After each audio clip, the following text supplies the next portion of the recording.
justice and peace and equality. Game Changers Magazine, Game Changers Media Network, Voices of the Village podcast, where change starts with conversation. We're back with another episode featuring Mr. Adrian Consonery Jr. Yes, sir. Yes, sir. Georgia Secretary of State candidate, 2026. Man, how you doing? Doing fantastic. Great, man. It's great to have you on the show. Who is Adrian Consonery Jr. and tell us why you run? Well, I'm Adrian Consonery Jr. I'm running for Georgia Secretary of State because I believe in fair elections, making sure they're safe and secure and accessible. All right.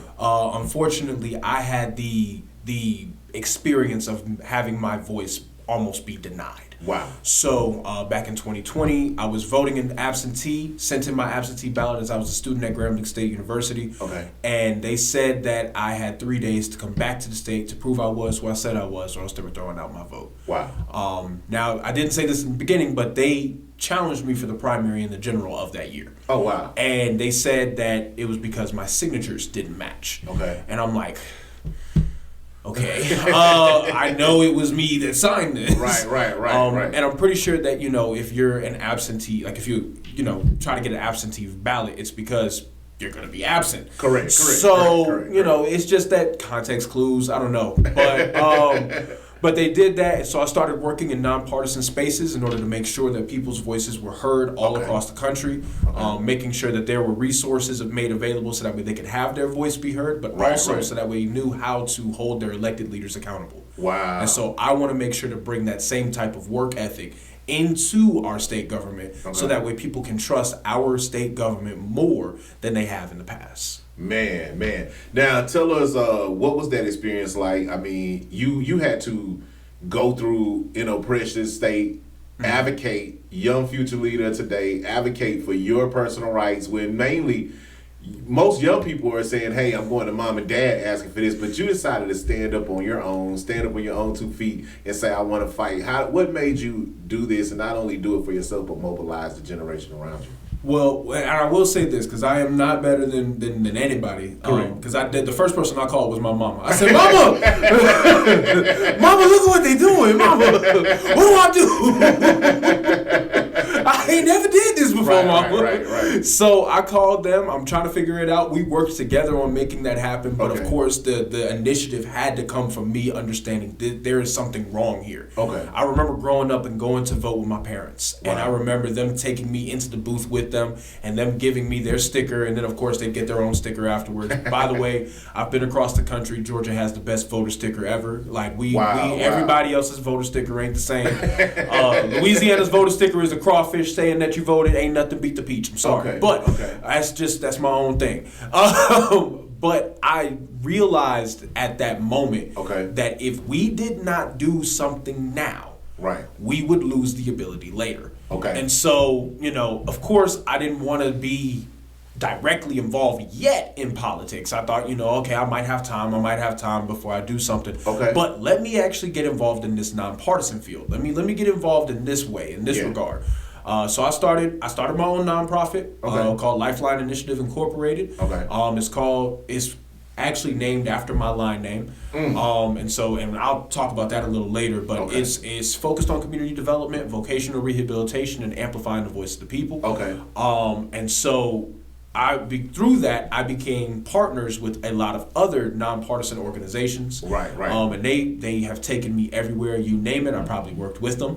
And we have always had a fantastic time using joy as our biggest weapon moving forward to get people involved in this type of thing. And so one of the trainings that I was actually able to be a part of which I am forever grateful for, and this is by no means an endorsement. I want to say that if the IRS is listening, this is not an endorsement. Don't try to switch up my words. But the Transformative Justice Coalition has done such a fantastic job of mobilizing Gen Z and millennials around knowing how to be civically engaged in their own communities. And they work in tandem with a plethora of different organizations in order to make that happen. But they go forth into these communities and they let people know what is and what isn't the way that they can get involved. And by showcasing it to us, they train you. And they train you hard. Yes. You're filled with knowledge to the brink of almost exploding. Okay. And then they take you into the community and they say, you see that person? Go mobilize them. And then you go. You're ready. Right. So it's definitely something I thoroughly believe that like getting us involved now is a huge thing. Awesome, man. Fresh Communities, facilitating restoration for equitable and sustainable healthy communities, is a grassroots culmination of over 30 years of Black liberation for rural southern Georgia through creative implementation of economic, political, and cultural entities with a strong Black agenda. Our mission is a worldwide coordinated collaborative strategy empowering every individual with information, opportunities, and creative pathways to make healthy life choices and establish a family and cultural legacy. Fresh is the next genesis for Black liberation that combines proven community strategies with new technological approaches that enhances, restores, and sustains our community. Selecting Census Tract 9504 as the initial site for the Black Liberation Demonstration will create and sustain an ecosystem for justice, economic stability, and wealth creation that can be replicated within the region. The Fresh team, through our Justice Initiative, has been totally involved in leading the effort to demand justice. Plans are in place for a community complex at 1200 College Street that will reflect the values and curriculum of the Highlander Center and a FAR 31 business incubator within the hub zone areas. Utilizing the former Atlanta Life building on Ossie Davis Parkway as the Mall of Justice, creating central offices and structure for the local and national Black movements operations, along with the leadership and youth training. Enabling clear choices for liberation by creating an ecosystem for systemic growth with a shopping center to house and a grocery and dollar store that will market products from Black farmers and producers. This ecosystem of a community center increasing income of over 13 million, thusly supporting new housing development and commercial opportunities that are truly enhancing community wealth. A percentage of the profits from the store and contracts will be placed in a community endowment, utilizing a non-direct recognition financial instrument, assuring continued and sustained community growth and wealth. Okay, who do I call when this situation takes place? Because there's spots for everything to be taken care of in a community. So I'm a firm believer that, like, in the same way of how you have, like, with your car, right? You've got certain gears, you've got your timing belt, you've got your spark plug, and they all serve one purpose. But the main purpose is, at the end of the day, it has to equal the car moving forward. Okay. So how do we know how each individual part works together? Right. Who is my spark plug in my community? Who is my timing belt in my community? How do I get the oil to flow through to make sure things run smoothly in the community? Okay. What goes through and has that happen? And so when it comes to thinking like that, education is the only thing that we can't use. Wow. So when I think about all of my friends that I grew up with or I went to school with or anything of that nature, we all came together learning about life. Right. And unfortunately, I had the misfortune of learning the hard way. Okay. We need to be involved now. Wow. So how can I get them involved and activated on this type of mindset so that way when we're in our 30s, when the frontal lobe is done developing and we're finally getting to that point, we sit there and we're like, okay, no, I understand this. I get this. Now we can thrive and prosper. Right. So that's the biggest thing why education is just so important. Okay. Now you you graduated from an HBCU university. Tell us what that experience was like and what did you study? Tell us how that looked. Business management in on itself is the study of people. Okay. And people don't always think about it. Like yes, there's a lot of numbers, there is math, but there's also the study of the mentality, the study of sociology. You have to have a basic knowledge of society in order for you to know how to market to it correctly. Gotcha. So when I had my time at Grambling is in the middle of nowhere, right? I love that because when I tell people, my school is in Grambling, they're like, okay, well, where is Grambling? Wow. It's Grambling. Like Grambling, this is the city. Right. So with us being in the middle of nowhere, you have to create the reality that you want to live in. Definitely. You have to speak it into existence. You've got to put the work in to make it happen. Okay. You have to make this your reality. Right. So, like, while I was at Grambling, man, I pledged into a non-Greek organization called United African American Men Incorporated, or UAAM for short. I also was a student ambassador, but outside of the school-based things, I started my own pizza business. Man, get out of here. Oh man, that's how I paid my rent. Wow. Every month, I was making pizza from scratch, selling it out of my Okay. apartment, making sure that would take place. I started up my own nonprofit out there. Okay. I wrote my second book while I was out there. Okay. So there was a lot that took place that Grambling allowed for me to make my own reality. Okay. Rather than me having to kind of assimilate to a different city. Right, I was right. able to make the world that I wanted. Wow. Man, I mean, you fired up and ready to go. I want to go back to the pizza business, man, because, you know, when it comes down to it, you know, so HBCU universities, right? Right? Right. We all know what comes in the territory. What, you know, most HBC universities are in the hood. They're, you know, in underserved communities, most of them, right? What made you make the choice to say, I'm not gonna go this way? Because we know. Yeah. If you know, you know. Versus, I'm gonna take this pizza and make a living and pay my rent. Like, what made you make that choice, man? Because that's Grammys. I mean, come on, man. So I'll be honest with you. Okay. At the time, I had a girlfriend, Okay. and I loved to cook. Okay. So she would love when I would cook for her. Wow. And one day she wanted to be all romantic and everything like that. She was like, "Let's make pizzas together." Wow. And I was like, "Okay, bet." So we go to Walmart. We're walking around trying to get everything, and she goes and grabs this store-bought dough. Oh, man. And I look at it, and I'm like, put that back. You don't even know how long that's been there. You don't know the hands that made it. Like, no. And also let you know, my last name, Consonery. Okay. I'm Italian. So you see, it's in the blood. Okay. Like, my blood is tomatoes. So, so I'm going, and she's like, what do you mean we got to put this back? I'm like, you don't know how long that's been there. You don't know the yeast they used or anything like that. Okay. And I know how to make dough. Right. And she was like, I don't believe you, whatever, woo, woo, woo. I get home, I get all the ingredients to make the dough, make it from scratch right there. She's mad because of how long it took. Okay. Then she ate the pizza. Wow. And she was like, how did you... I'm not mad anymore. I was like, Right. I wonder why. And so after that, I was struggling with the job at the time because I wasn't getting enough hours. I'm like, dang, how am I gonna make sure that I'm able to pay my rent completely? Correct. And I had one of my friends come through. He tried the pizza and he looked at me and he was like, "You could make another one of these?" I was like, "Yeah." He was like, "You could do it in like 15?" I was like, "Yeah." He's like, "How much would you charge me?" Okay. I'm like, Oh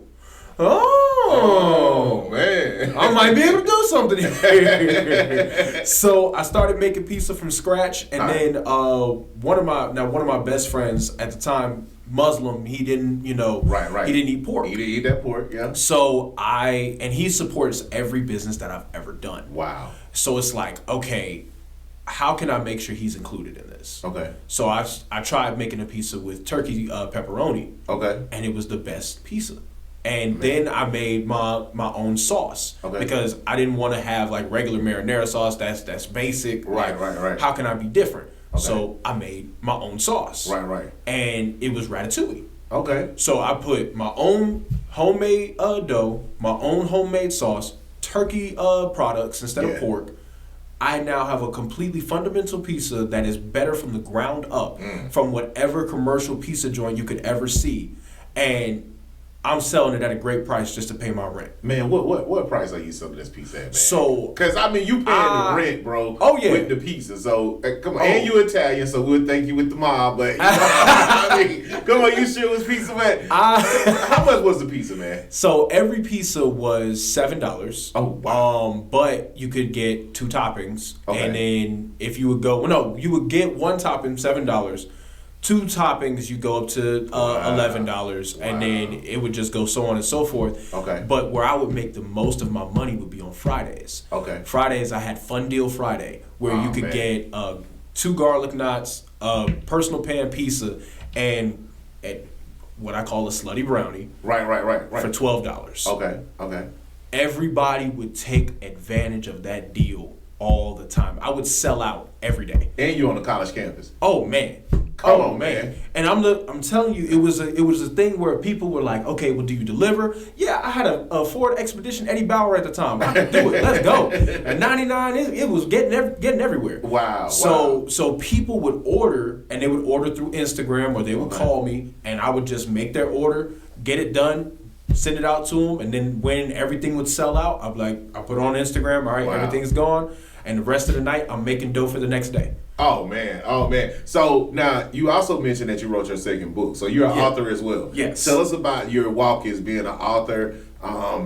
Your first book, your second book. Tell us what made you, grab the pen and paper and say, I want to write, man. So I have been involved with poetry for a very long time. Wow. Poetry for me is actually it's almost therapy. Okay. But the first book that I wrote, I was in high school. Okay. I was 17 years old. I was, I had a bunch of poems that I had written. Right. And then one day I was on the phone with my friends. I had woken up from a nap and I was like, look, I'm finna just do something crazy. And she was like, what you finna do? I was like, just watch. Wow. I started at 10 p.m. and I finished at 1 a.m. and I was writing more poems. I was taking the poems that I already had and I was compiling them all into one collection. Wow. Finished it at 1 p.m., closed my laptop, went to sleep, woke up the next morning, and I'm talking with my dad before we go to church. I'm like, Dad, I think I wrote a book last night. And he was like, son, get ready for church. I'm not trying to, you trying to stall, so we ain't got to get to the church house. So we go to church, we come back, and he's like, now, what was it that you were saying? And I showed him. Right. And then my mom is also looking, and they're like, you really got a book. You're right. Yeah. And so we started going through the process of making sure it was not marketed, but formatted correctly, making sure the margins were right. We printed it, and then I have my first book in April of, I want to say it was 2017. Okay. And that was called The Thoughts of the 17-Year-Old Man. Wow. And so that was just, and also I had a good friend of mine, at the time I had an Android, I didn't have, iPhone. Yeah. So he went and took the photos for me to go all throughout the book. And then one of the photos, I had a friend of mine who was actually aspiring to be a graphic artist. So he took one of the photos and he made my cover. Wow. And then and they both did it for free. They were like, we just want to try it. We just want to, we ain't never did anything like this. So I feel like I owe them some royalties now. I might need to call them and be like, hey, come on with me. You might need to call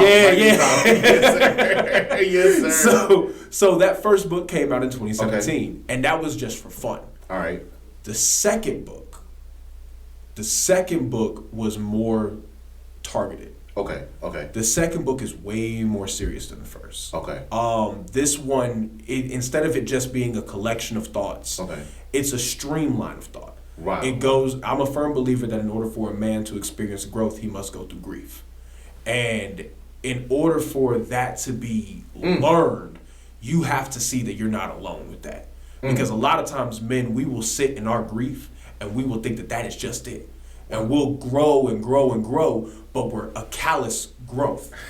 So we don't change our thought process. We don't allow those thoughts to flow through us and handle our emotional state in a very healthy way. Okay. So I say that to say, in 2021, I had it was a very, very sad situation where I witnessed someone die for the first time. And it was a shooting that had taken place. Unfortunately, it was on my campus, but it wasn't any of the students or any of the alumni that did the shooting. It was people from the outside community coming in. Wow. And they chose our homecoming as their battleground. Wow.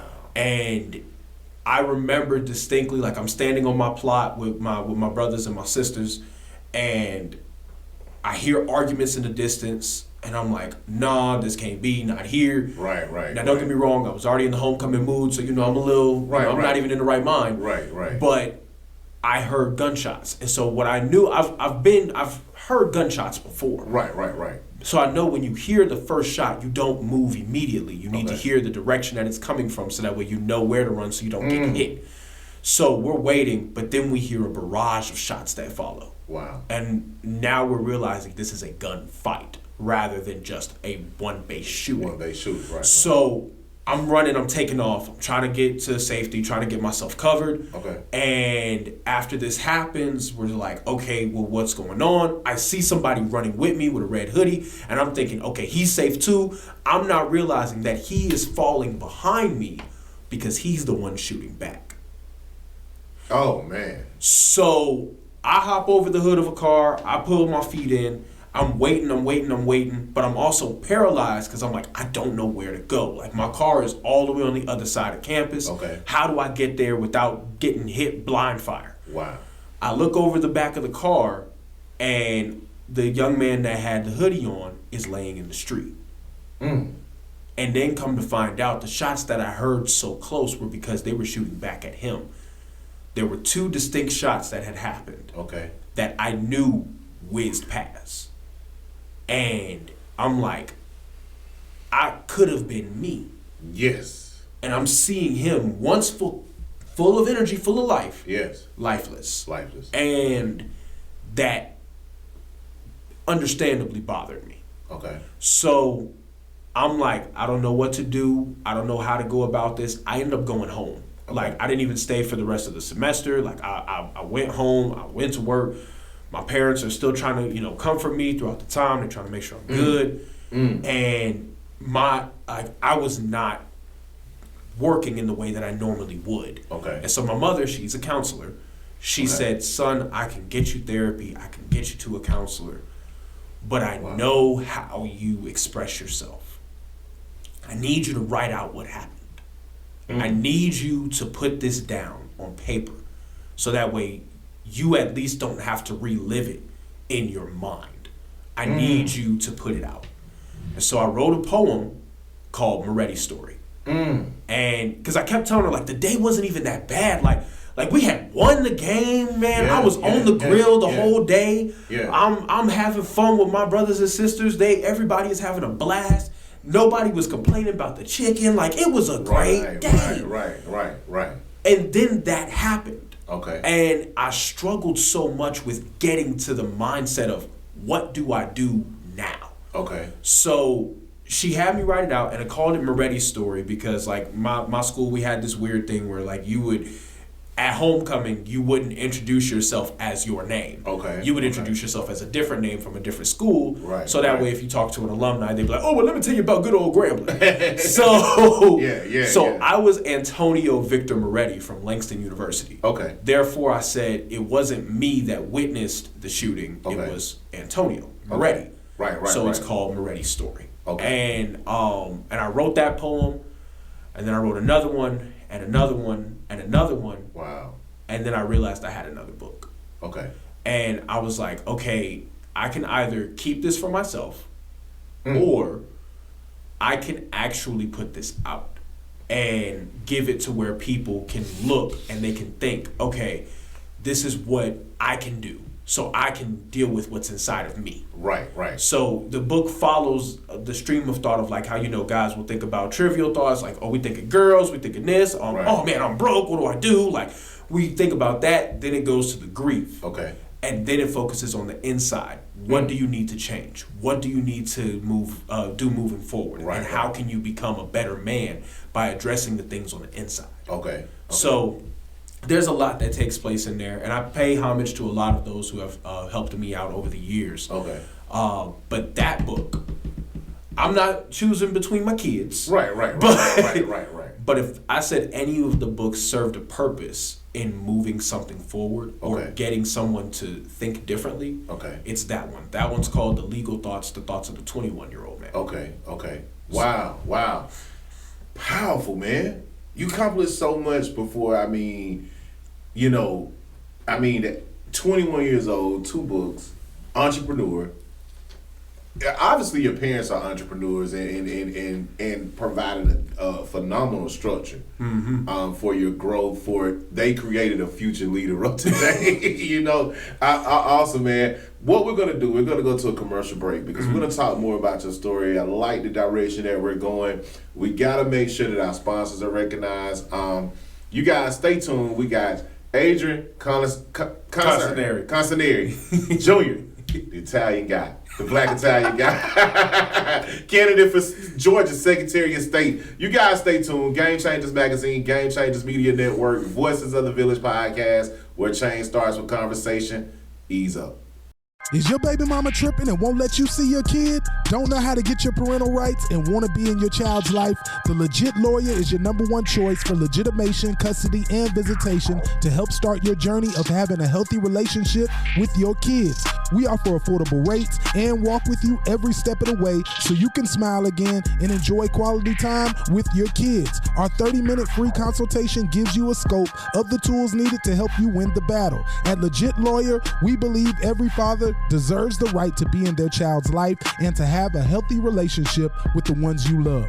Call us today at 769-DAD-WINS or visit us online at www.thelegitlawyer.com and let us help you to get legit. #DadsWin.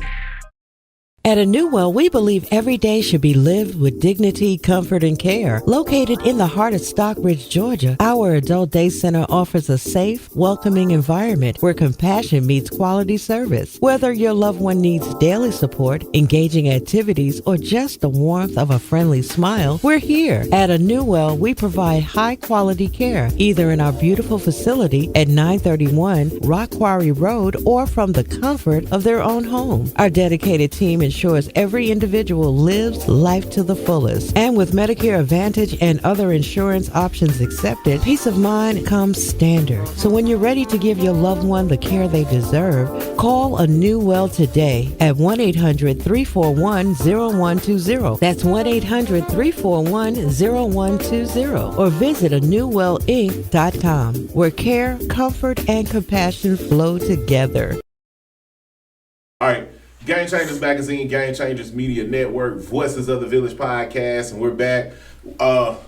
Adrian Consonery Jr. Yes, sir. The pizza man. He's delivering, man. The next generation leader of today. We were talking about your past, growing up, Grambling University, starting your own business, writing 2 books. Turning grief. Well, how did you say that? Every man to experience growth must go through grief. Every man who experiences growth must go through grief. Wow. You don't understand how powerful that is, because we're living in a season where a lot of our young people are facing what we call privileged times, right? They're seeing a lot. They're seeing things that, like, wow, how did they make it through this, However, we also have you running for Secretary of State. Tell us what made you go. Did you start from like city council, state representative? Like, what made you say, I don't want to be any of that. I want to go straight to the top. I want to go sit by the governor, and it is my right to do so. You know what? Come on, man. What 25-year-old wakes up and say, I want to be the Secretary of State of Georgia, man? You know what I mean? Come on, man. Well, I will say it didn't start off with Secretary of State. Okay. And it's so ironic that you're asking this now, because everything. So the thought process that happened, I knew I wanted to run for something. Okay. I knew for a fact I wanted to run for something. Okay. And what happened was I did not like Marjorie Taylor Greene. Okay. I unfortunately lived in her district. So, yes, we were gerrymandered into her district. Okay. And I sat there and I'm like, oh my gosh, no. Oh, and so there was a point in time with the Big Beautiful Bill that came out. And And so I asked her, I genuinely, I reached out via email. Okay. I called the office the night they were doing the vote. I tried my best to use the switchboard, trying to call. And I pleaded with her, do not sign this bill, because this bill, although I'm here in Georgia, right, this bill affects Louisiana. Okay. I'm in Grambling State University is a rural college. Okay. There is a rural hospital that is there. Right. I survived off of food stamps. There is so much that this big, beautiful bill will cut that if it was not there when I was a student, I would be dead right now. Wow. If you sign this bill, you are signing a death warrant for a lot of people that is out there. And also with healthcare premiums going up in a rural community, that destroys a lot of access to healthcare. Of course, with the defunding of rural hospitals, now they have to travel even further to get to any place that will be able to give them the sufficient needs that they have. Wow. So if you put your name on this bill, you are saying you don't care about the students that are within your district that may go outside to get an education. Wow. And if you do that, you are showcasing you're never about the people. Okay. You were always about your own agenda. Absolutely. So I say all that to say the original plan was to run against her. But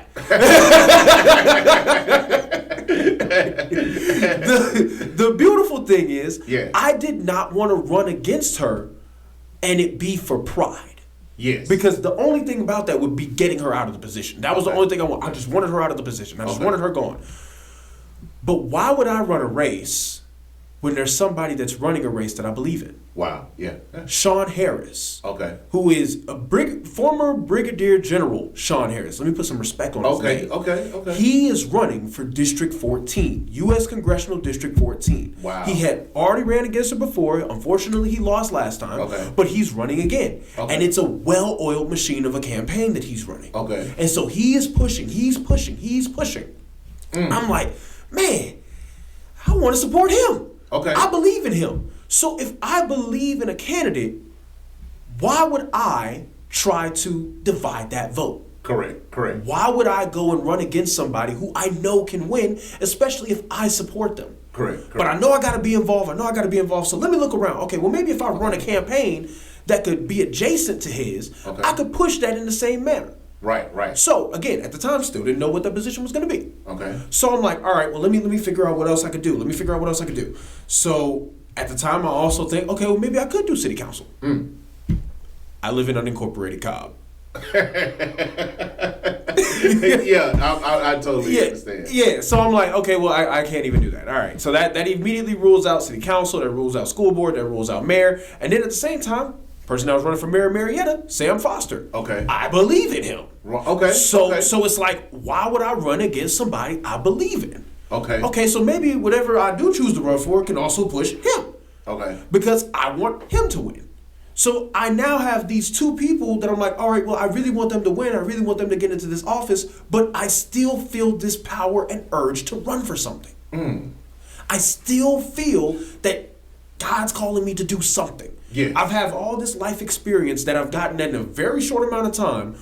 Why am I still feeling this urge to run for something? So it's like, okay, well, I could try to run for state senate. The guy that has that state senate seat has been in there since 2005. Right. I'll be honest with you, the hold that he has on that district, probably I'm not going to be able to flip on its own. Okay. I've got friends all over the state. I've got connections all over the country. Okay. Why don't I try for a statewide position? Okay, well, what statewide position would I even be eligible for? What would even be something that I could genuinely do? Right. And that's when it hit me. Those closest to the problem are closest to the solution. The whole reason why I'm politically engaged anyway is because of my vote. Yes, absolutely. The whole reason why. So where does that go to? Where does that come from? Well, there's a documentary that's out done by Greg Pallas called Vigilantes Inc. Okay. I highly recommend going and watching it. We're definitely going to take a look at it. That let me know all of the intricacies of what could take place from the Secretary of State office. Okay. It let me know what happened to my vote. Oh, definitely. So I'm sitting there and I'm like, all right, well, what position? It's over elections. I've got two parents that's entrepreneurs. I'm an entrepreneur. I've got all of this experience here. I know the importance of productivity for an entrepreneurial home. Right. Because if you don't make ends meet, there is no bailout. Right. You are taking a risk as is, but you're doing this so that way you can have control over your schedule for your family. Okay. I understand that need, and I want to help meet that need. Most definitely. Okay, so now what else? Okay, well, there's the corporate filings. Every single business needs that. There's the state certification. Okay. There's I've got a lot of friends that have their own professions that they're in when it comes that they have to go to the Secretary of State office in order to get their state certification. Most definitely. They're struggling because they get their certifications late. Right. And so now when they go and they're getting out of school, they're ready to get back into the workforce, but this economy isn't working with them, and now they're waiting on this as well. Okay. That needs to be revamped. That needs to be like invested in. Something needs to happen that pushes that forward so that way they can get back to being productive. Okay. So we can start to have a state government that is pushing for productivity. Wow. So, okay, all of this is coming through. Maybe I need to run for Secretary of State. Come on, man. Come on now. It's a wild thought, and I did seek counsel. I did seek counsel in order to see if this is something that I should do. Right. And it was confirmed to me. Okay. You need to probably do this. Oh, you definitely. Because there is a shift that is happening already. If you announce when you do, if you go and you make the work happen when you need to make it happen, you can go and make something take place. Wow. Because there is too much that's ingrained into this old system of how we've always had things, especially here in Georgia. Definitely. We need to change it all. And but not change it in a sense of so it's not unrecognizable, but change it so that way people start to recognize themselves as Georgians. And they start to recognize that Georgia is for them. Okay. Rather than for the agendas of billionaires and madmen. Man, and saying that now, you know, a lot of people look at Georgia as Atlanta. Mm-hmm. When they look at Atlanta, we're talking about Georgia is probably 85% rural. Right. If we look at it, it's not an easy fight outside of Metro Atlanta. The circle of Savannah, those Columbus, Georgia, like these are heavy Democratic communities. But in those rural areas, what's your plan to not only just fight for the Atlanta metro, but you got to reach farmers. You got to reach. Yeah. You got to reach the workers who work 12 hours a day on at the pulp mill. Mm-hmm. What's your plan for that? So I'll be honest with you. When it comes to farmers, I do have to go back to Sean Harris. Wow. Okay. Because Sean Harris is a farmer. Wow. He has his own cattle ranch. So there's also a secret mission in getting him elected too. Okay. Because having him as from the perspective of what a farmer needs, what a farmer does, and how it's being negated and neglected. Correct. The state government is thinking about corporation as the only means of getting money into the state, but we forget the soil of what Georgia was founded on. Agriculture. Man. We forget that. We forget that every single day. Okay. And it's a very hard situation that we encounter when it comes to the neglect that comes to Georgians. Right. So when I look at a farmer, and first of all, I'm going to just say this. I'm a peach cobbler fanatic. All right, chocolate is my favorite dessert of all time, but peach cobbler is the second thing. Man, you can't get the best peach cobbler comes from rural Georgia. It don't come from Atlanta. It don't come from Atlanta. Yeah. And I'm not saying that in disrespectful manner to Atlanta. I'm pretty sure there are a lot of great peach trees. Yeah. and a lot of chicken wing shops. A lot of chicken wing shops. You know what I mean? But the best peach cobbler is gonna come from rural Georgia. Correct. Why? Because that's where the peach is from. Okay. That's where the peach is sourced. That's where it's at.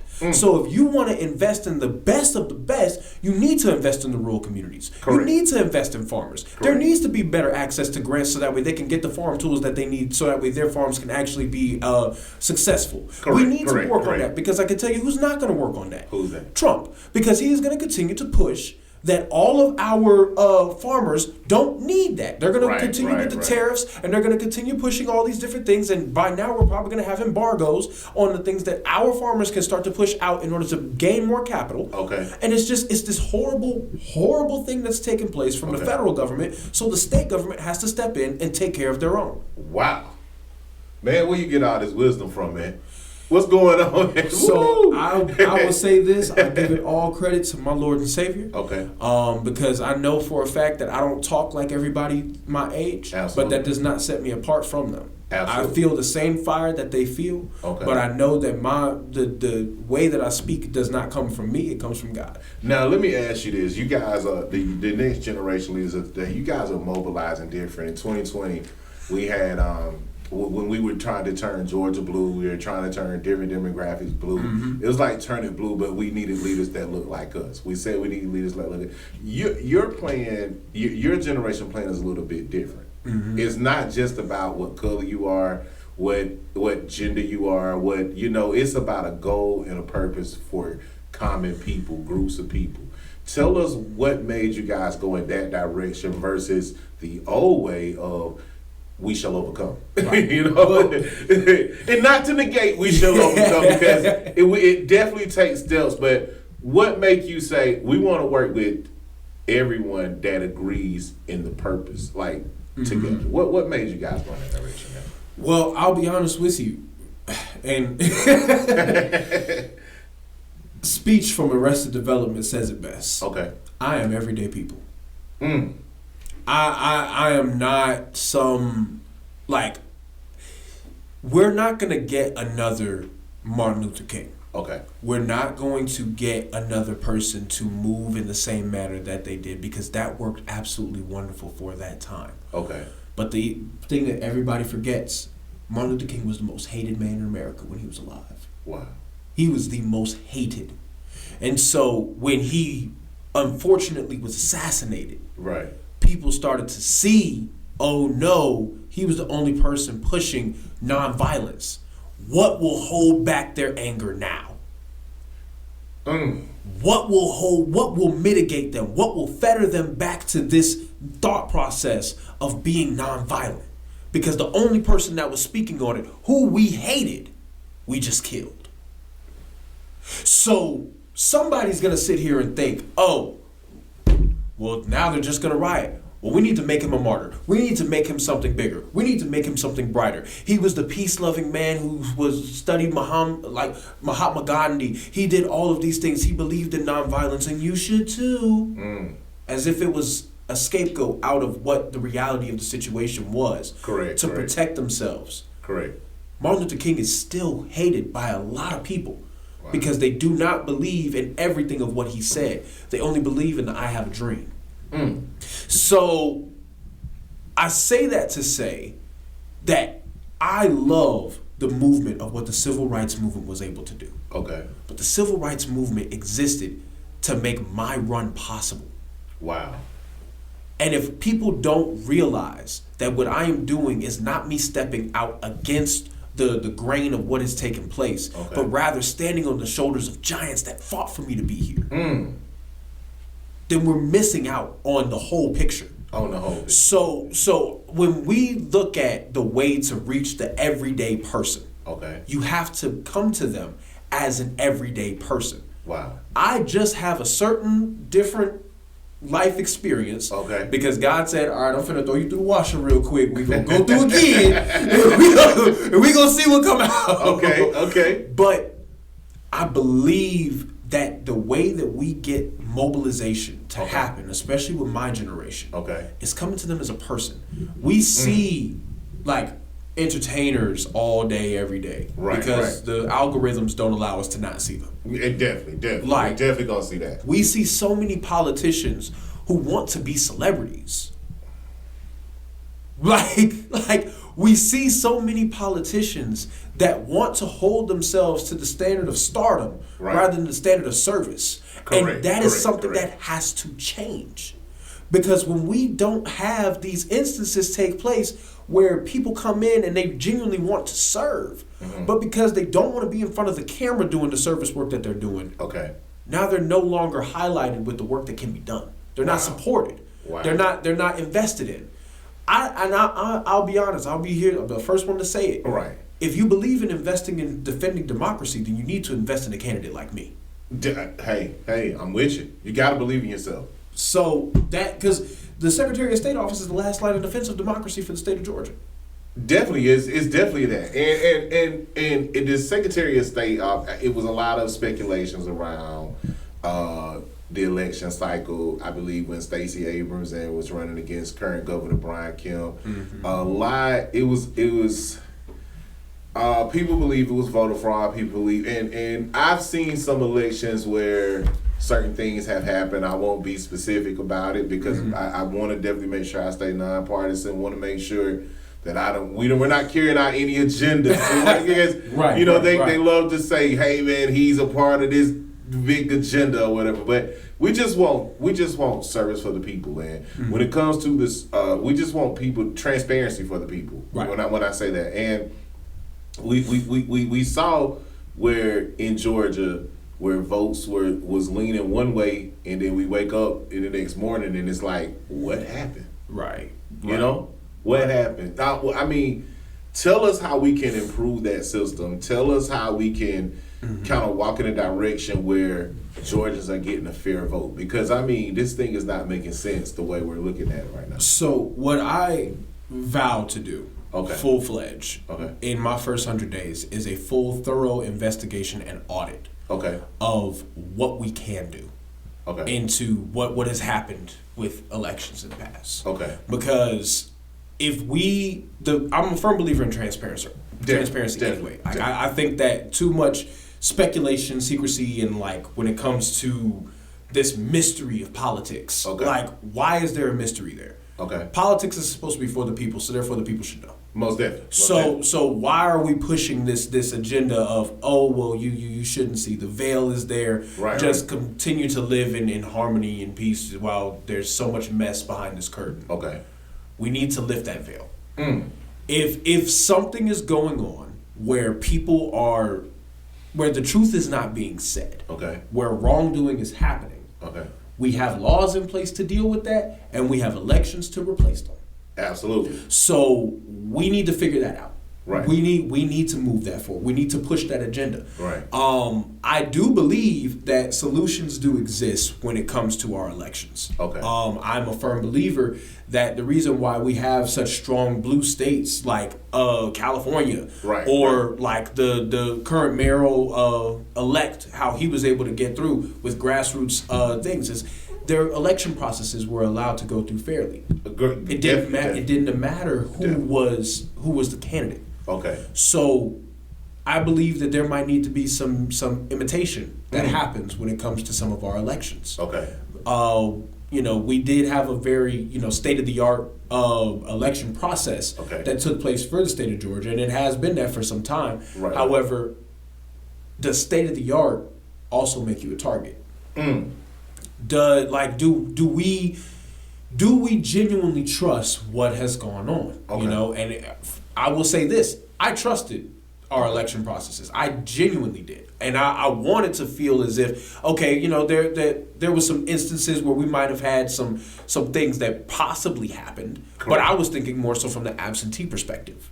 I can see that. So when it comes to the state and how the state, when you're home and you go to that precinct and you go and you cast your ballot, what's going on the inside?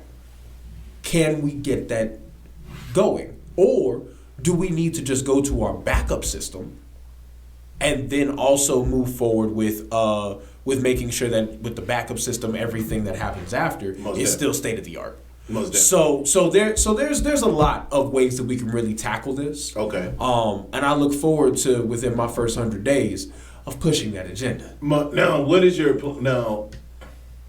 a lot of underserved communities feel like their voice is not heard because of the voter suppression, voter oppression, and making just simply sure people's names are registered voters. I think Georgia lost over 4,000, 5,000? 480,000 registered voters that were purged from the registration roll. Wow, man. Tell us what that looks like for Georgians because rural Georgia is different because a lot of the people that we think can vote, they fight prison time, or they are coming off of probation or long sentences and stuff. And so it's kind of hard to mobilize that area. But tell me how, Well, and I do want to say this. A lot of times the narrative that's pushed when it comes to our returning citizens is false. People have the ability to vote. And that is, you are protected by law to be able to go and vote. Now, of course, there are some instances where, you may not be able to do this for a certain amount of time, especially after serving time. Absolutely. But there's ways to go and reinstate it. And those ways need to be amplified. They need to be brought to the community directly. This is why grassroots is so important, because you can't blast something out and put it all on social media and expect for everybody to see it. Yeah. A lot of times when you put the truth out there, it doesn't get seen. Nah, It doesn't get seen. And, Like, and if it does get seen, it get fake news, clickbait. Yeah, or the simplest thing of all, it gets scrolled past. Correct. Like you'll see something with a lot of facts, a lot of words, and oh, there goes a funny Drewski video, and then no shots at Drewski. Yeah, great. Most definitely. Just, love what you do, but there's a problem with that. So how do you get the message out? We've become too reliant on just using our phones to get to people. Okay. We've become too reliant on social media as the one mode and medium that information is given. Most definitely. This way, right here, is the way that a lot of conversations need to happen, face to face. So how can we make it to where I'm face to face to the people, giving them the information that they need to get their right to vote back? Most definitely. That's what needs to happen. And there's a lot of nonpartisan organizations that focus on this exact same thing. Absolutely. So we need to push that. The state government needs to partner with these nonpartisan organizations that are all about voter engagement, because when you get voters engaged, well, congratulations with the Secretary of State office, your job is better. Hey. The more people that are engaged to vote, then you get the credit for that. Absolutely. I don't know why anybody would not want credit for a good thing. Come on now. So that's what we have to push. We need to push getting people out there by getting face to face with them. No more of the hiding behind the camera or hiding behind the microphone or putting it on social media or something like that. Get in front of them. So I do believe that is something that I would love to also tackle within my term as Secretary of State. And what about the I think we said 480,000 people. Yes. We talked about. And I really want to get into that because that is so. This makes my blood boil. So SB 202. Okay. Senate Bill 202. When that came out, that was the bill that made it to where it was a felony to pass out water bottles in line. But it had a lot of caveats that were in it. Some were kind of good. Right. Some were horrendous. Okay. They did rule that within SB 202, the felony was unconstitutional for passing out water bottles. Right. Definitely unconstitutional. Yeah, because it's like, how you gonna put a felony on water? Like, what are we doing? Shout out to the water boys.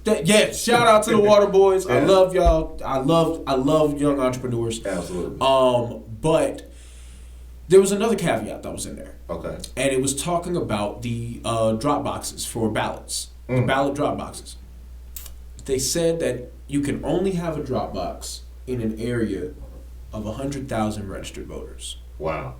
But every odd year, we're purging hundreds of thousands of voters. Correct. In, well, let's just say it, predominantly people of color areas. Yeah, definitely. In lower income areas, your rural counties, all of these different spots where there's no longer registered voters. Yeah. So you purge them from the voter roll, hundreds of thousands of people. Oh, well, we can just take this. No one's going to miss it. Yeah. And then let's put this one inside of a building that closes after 5.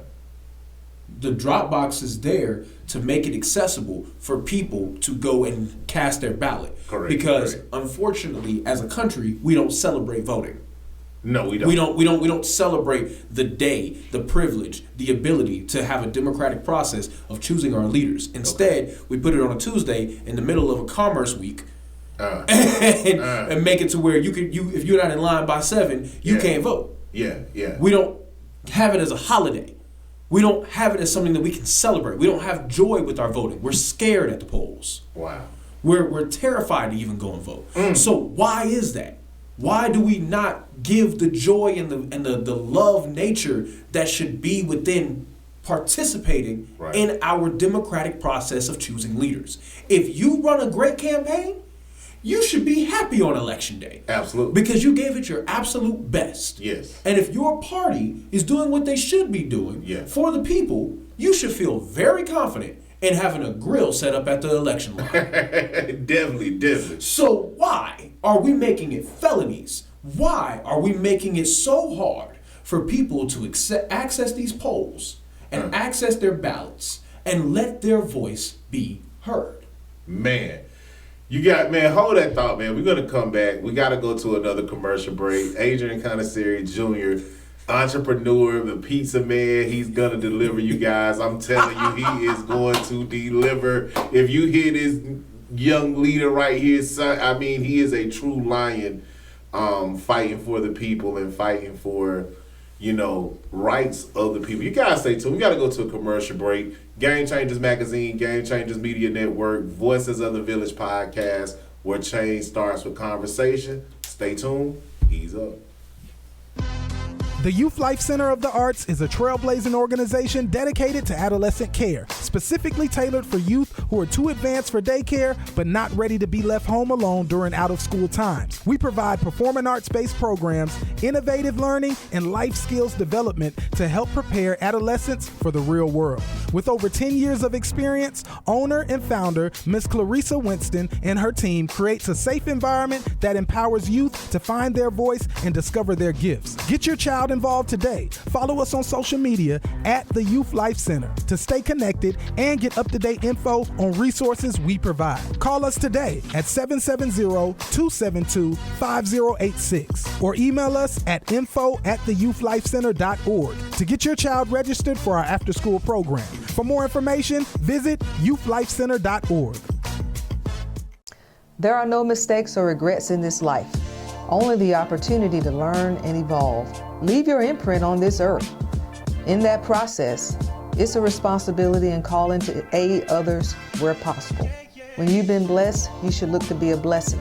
That can take the form of your time and resources. You only have one life to make a difference in others, so why not show up and be great? But not for the sake of yourself, but for a generation of onlookers who are looking to see what's possible. Being a State Farm good neighbor in the community is a privilege that I don't take for granted. My name is Sherry DeVos Denard, and my office is located in the industrial side of McDonough, Georgia. We service all of Georgia and neighboring states Alabama and South Carolina. You can reach us today for all of your auto, home, life, and small business needs at 678-782-3005 or online at sddinsurance.com and on all social media platforms. We look forward to earning your business. Game Changers Magazine, Game Changers Media Network, Voices of the Village podcast, where change starts with conversation. We're back with Mr. Adrian Consonery Jr., the pizza man. You guys, he always delivers.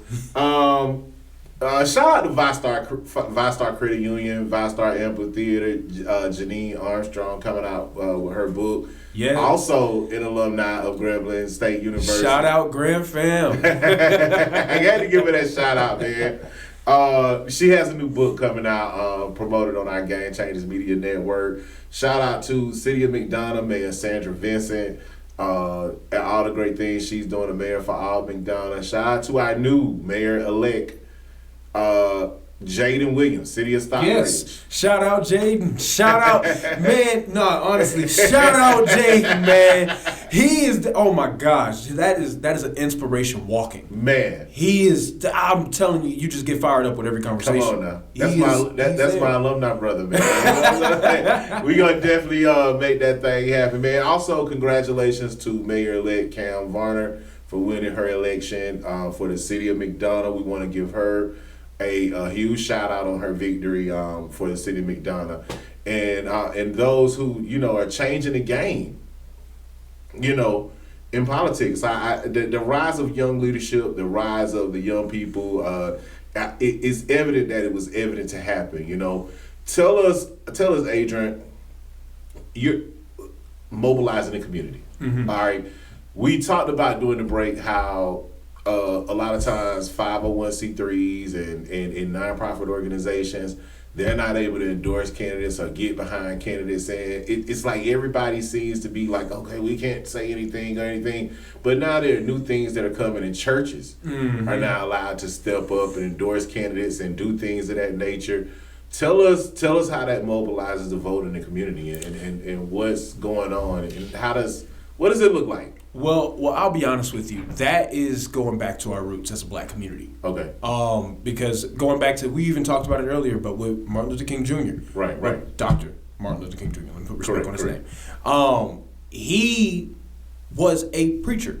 Yes. He was in the church talking about what needs to happen, what needs to take place, how we can move forward, the dreams of tomorrow. Yes. Because your young men will see visions, your old men will dream dreams. Yes. And letting people know, like, hey, this is how it is. The people trust spiritual guidance and leadership for the community from church leaders because that is their whole thing. They are supposed to serve the community. Okay. And I'll be honest, and this is actually what got me involved in community engagement, is my own church. Okay. Like I'm the young adult ministry leader for Bridgepoint Church, 412. Shout out to Bridgepoint. Shout out to Bridgepoint. And our young adult ministry is called 412. Okay. And it's based off of 1 Timothy 4:12. Oh wow. But we just didn't want to walk around saying 4:12 because that sounds too close to 420. But come on now. That's my birthday. Oh man, yeah, absolutely. Yeah. But we would go around talking about that. Do not let anybody look down on you because you were young. Yes. And so I used to be like, I was born in that ministry. Okay. Like I was raised in that ministry. I was baptized at the age of 11. When we have our baptisms, they want you to know what you're getting involved in. Okay. So you do Bible studies. You go through and you study the Bible together. They help you to understand a little bit more of the gospel, helping you understand a little bit more of what it means to be a disciple, what it means to be a believer in God and be baptized in that. And I did that. Okay. When I was growing up, my mindset was always about community, because that's what Jesus was about. Community. He was, for what you do for the least of these, you've done for me. Definitely. So when we have these organizations that are all about community service and community base, and they're going to making sure that they can do this, and this, okay, that is within the community. Yes. So unfortunately, government learned from the Bible, and they saw that, okay, well, in all aspects of where Jesus was, in every single individual entity and part of the community, he was also involved in politics. Yes, he was. Yes. He held leaders accountable. Absolutely. To their face. Yes. He would go with, like, when he was talking to the Pharisees and straight up, you hypocrites. That is biblical. So it is biblical for community leaders to hold their elected leaders accountable. That is what we are supposed to do. All throughout the Bible, it talks about politics. It talks about your world leaders. It talks about every single instance of where if you have a corrupted leader, this is what you do. If you have a system that's not working and is not serving the people, then you serve the people. And it shows you how to do it. The Bible is basic instructions before leaving earth. That's what the term Bible means. Come on now. So if you look at it and you see everything of what has happened on a biblical time span, it is nothing but the instructions of what we're supposed to be doing as Christians anyway. So when people get all antsy about, I don't know if the church should be saying that, what Bible are you reading? Man, bro.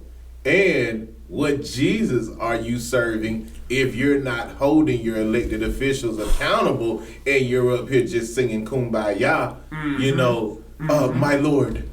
Yeah, I think we're going back to those days. My Lord. My Lord. Yeah. And the crazy thing is, back in those my Lord days, they would say that and have a sword behind their back ready. Absolutely. What do we have now? Come on. Some Twitter words? So it's like, so when you're holding these elected leaders accountable, and I am not calling for any political violence, by the way, but zero. I don't want no one to go and try to twist my words for this. Absolutely. But when you're going and holding your elected leaders accountable, that is your God-given right. Wow. Before it's your American right. Right. To go and hold this person accountable that is over you. Speak, King. Literally, when we look at the story of Moses and the Egyptians, when the Israelites the Hebrews, were in enslavement. Yes. Let my people go is a political statement. Yes. Let my people go is literally, I'm going to the man in charge, telling him you're wrong, let them go. Let them be free. Man. Where has this happened again in history? Come on now. Here in America. So when people said, and I'm not calling Abraham Moses. Right. or Abraham Lincoln. I'm not calling him Moses. Right. But the Emancipation Proclamation. Yes. Let them go. So man, y'all better start waking up. So when people try to tell me that there is no place for Christians in politics, you're not looking at it in a spiritual context. You're not looking at it for the root of what it is. Yeah. Jesus held every person accountable. If you had any position of power, that means that you had a responsibility to the people. Absolutely. That is the basis of America's favorite superhero, Spider-Man. Absolutely. With great power comes great responsibility. Definitely does. And they don't have no problem putting their rhetoric on how a fictional superhero is supposed to serve the community. Absolutely. But you have every type of thing to give to say we can't say how this leader is supposed to serve our community. But when someone does stand up to do it, you don't want to hold them to that standard. You don't want to hold them to that. So I struggle with that because, I was raised by an elder. Like, my father is an elder in our church. Right, okay. My mother is the church administrator for our church. Like I'm as PK as they come. As they come. Right. If you don't look at the base roots of the fundamentals of what is supposed to happen with the role that the church serves in the community, because let's break it down even further. And then I know I went on a rant a little bit, but let's break it down even further. Okay. When we study sociology, and I say this all the time, in sociology, we understand that the family is the most basic unit of any society. Man. The most basic unit. Yes. So you have 2 families, and then you got 3 families, and you got 4 families, and now you have a neighborhood. Okay. And then you got this neighborhood, you have 2 neighborhoods, you got 4 neighborhoods, now you have a community. Okay. And then with the city that you have that's all around it, you have to figure out how do you invest in it and everything like that. Yeah. Okay, so what does this community need? Well, they need a doctor, they need a bank, they need a grocery store, and they need a church. Why? Because there's going to be needs that some of these different individual families are going to need that they can't come forward with, and the church is supposed to serve that. Correct. So the church is already public servants. What is a politician? Public servant. But why is it so different? Well, exactly. Yeah. Well, but right now both of them want to be celebrities. It's like we worshiping the ground politicians and pastors are walking on, instead of looking at them as like, hey man, they're doing what they're supposed to do. Right. Right. And I'll be the first one to say, you don't applaud a fish for swimming. Like, you don't hold that standing ovation for what the job requirement is. Like, when I go to work and I do the job that I was hired to do, I get paid and I go home. Politicians, when you go and you do what you're supposed to do, you get paid, you go home. Correct. You don't look for the big name coverage of what's supposed to happen. That just happens because that's how the media is supposed to move. Yeah, that's how they get paid. Absolutely. And then they go home. Absolutely. So don't get caught up in the limelight of your position. Absolutely. Don't get caught up in the limelight of having this big name, because that name would not exist if the people didn't exist. You're given the people to serve. You're put in charge of these people. Do your due diligence of serving God's kids. Don't do your due diligence to serve your own name.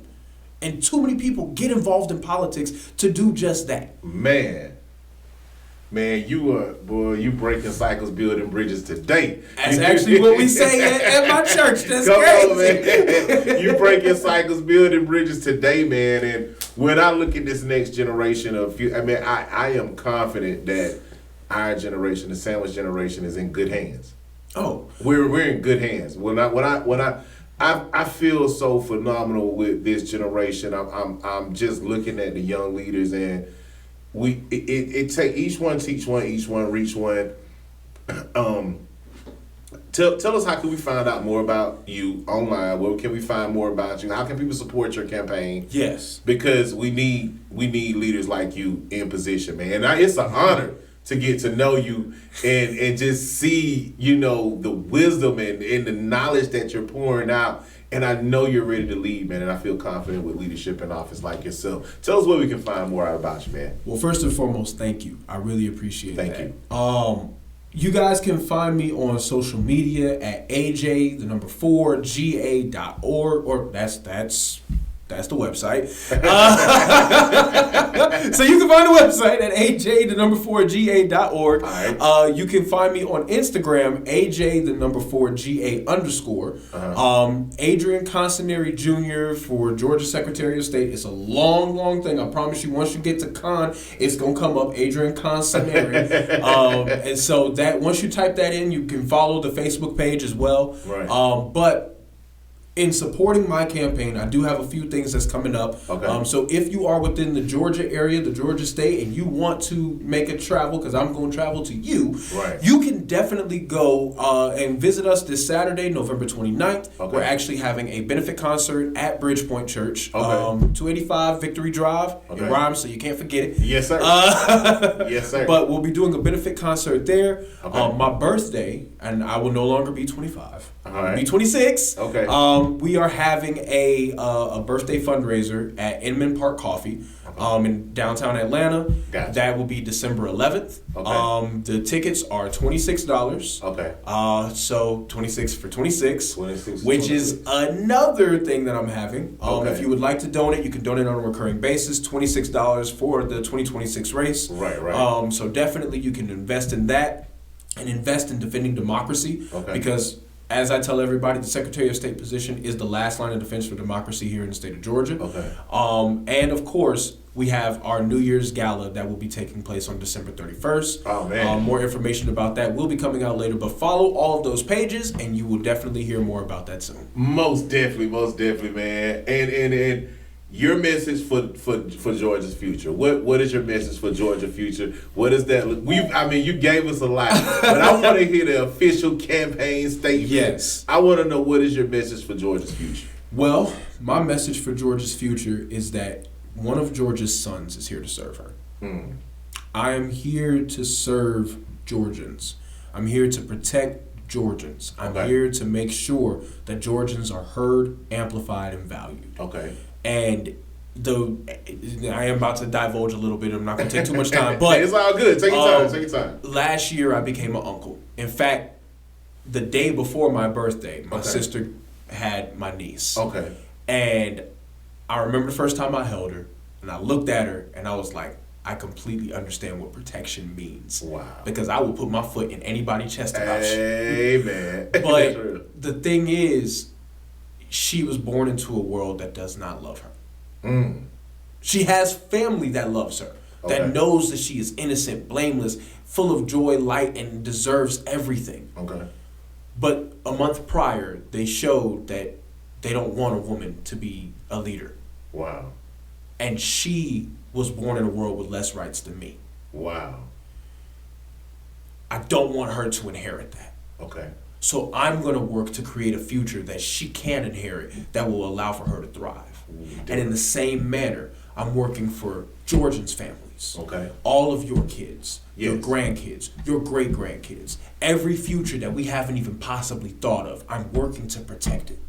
Man. I love Because I know that I don't want her to inherit this mess. Okay. And I refuse to allow her to inherit it. Because I don't want for her to come up one day and say, hey, uncle, I'm going to do this campaign rally, or not this campaign rally, I'm going doing this protest for this situation. Yeah, definitely. And then I'm going to tell her, man, I remember when I marched for that. Yeah. Because unfortunately, that's what gets told to me. But it's not in a sense of, like when it gets told to me, I don't feel like, it's they didn't do their job. No, they did a great job. Right. Because right. now I'm able to run. That's it. But I don't want for her to have to do the same thing where I look at my mom and then I look at my grandmother and we all say, well, we remember when we marched for that. That's right. No. I want her to say, yeah, we did a symbolic march at school today. I didn't really understand it. And I'll be like, let me explain to you why. I'd much rather that. Absolutely. So I'm working to put Georgians first. Man. That is my message. Georgians first. Never forget, I'm here to serve Georgians. Man, growing through your grief, Georgia's first, man. Man, phenomenal, man. I love the energy. Make sure you guys get out and support Adrian Consonery Jr. campaign fundraiser. You can donate online. everything, every dollar counts, every volunteer counts, every bottle of water counts. You can bring hot dogs, hamburgers, so whatever if you come out and grill, at campaign rallies. I mean, do something, man. Do something because it's our job, my generation. I'm saying this because right now we are the elders. We are the elders of the generation. We are the wise men of the generation. And it's our job to propel you guys over that hump. You understand what I'm saying? And give you all the tools because our future is in your hands. Mm-hmm. All right? So thank you for coming on. Shout out to our sponsors, Sherry Dividinara State Farm. Also, shout out to TNT Daiquiri Spot, located on Jonesboro Road, man. Phenomenal energy, celebrating 3 years in business. Another shout out to Culturistic Kitchen. Over there on Jodico Road, and also big shout out to A New Well, serving adults living with IDD, individual developmental disabilities, doing a phenomenal job. Miss Rhonda Crockett, her team doing great work. Thank you, Adrian, for coming on our show, and we look forward to doing more work and just sharing your information through Game Changers Media Network. Thank you guys for tuning in. Game Changers Magazine, Game Changers Media Network, Voices of the Village podcast, where change starts with conversation. Ease up. And equality. Now the world they will see